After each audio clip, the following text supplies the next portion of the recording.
Œil. Quand je prépare à manger de la sèche ou du poulpe, j'aime bien regarder l'œil de près. C'est élémentaire, tout simple, un œil de poisson. Il paraît que certaines méduses en sont dotées, ou bien qu'on arrive à ce qu'elles en génèrent. L'œil se définit par la fonction qu'on a développée depuis le traitement optique qu'il impose à ce qui nous environne. L'œil du chien est sommaire. L'œil du chat n'a de perfection que pour son usage nocturne. Quand on s'applique, ils sont nécessaires, les danseurs le savent bien, mais Castaneda aussi insiste beaucoup sur la vision depuis la périphérie rétinienne. Les exercices de vision latérale, bien sûr, on peut rejoindre presque les 180 degrés, mais notre face d'homme sera toujours bien trop plate pour la vision bilatérale. Autre paradoxe de la poule et de l'œuf, est-ce que c'est la double vision de face et sa construction de relief qui nous a permis notre statut de dépisteur de charogne et nous a mis plus à même de manier des outils, ou bien une vision bilatérale comme celle de la poule la plus stupide aurait pu nous permettre des prouesses comme celle de lire 2 livres en même temps. Les chercheurs qui travaillent sur la reproduction des cellules souches de la rétine, nous sommes dépourvus de cette reproduction, se servent des cellules de tétard d'une variété particulière de batraciens.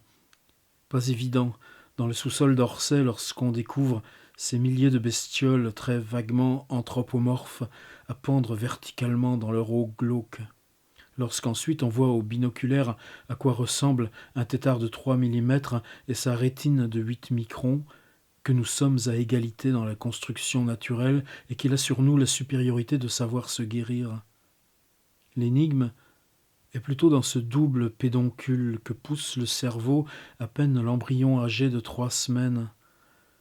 Pour les appliquer sur le fond d'œil et contribuer par jeu de protéines à sa spécialisation et sa division. Même Lyre tiendra à ces phénomènes très complexes de balayage séquencé avant linéarité reconstituée. L'imperfection de l'œil se corrige mieux aujourd'hui que ça l'était pour ceux de mon âge. On opère la myopie, je ne m'y risquerai pas, elle m'est trop constitutive. On ne sait pas guérir encore ces taches noires, ou au moins envahissantes et forcément dégénératives, qui vous forcent à penser sans cesse que le monde existe parce qu'on le voit. Mais que cette fiction, on pourrait en être séparé, et avoir à chercher d'autres mondes, ceux que recouvre ces taches noires.